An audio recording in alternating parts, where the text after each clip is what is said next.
Welcome back to the Watts Lights app tutorial. I am Donnie, your guide to everything you need to know. In this video, we are going to learn about presets. At the bottom of the screen, you will see the word presets. Click on it.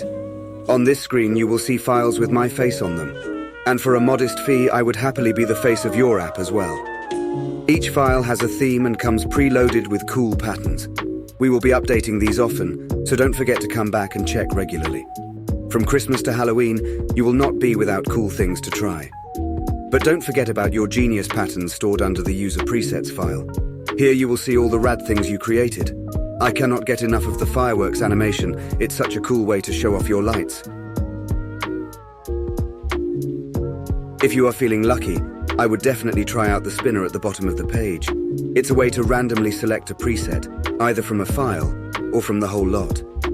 We are very excited about all the fun things we have in store for our WhatsApp users, so make sure you come back and check us out often. You can always find more insights at wattslights.com. I am Donnie, and you are welcome. Have a great day.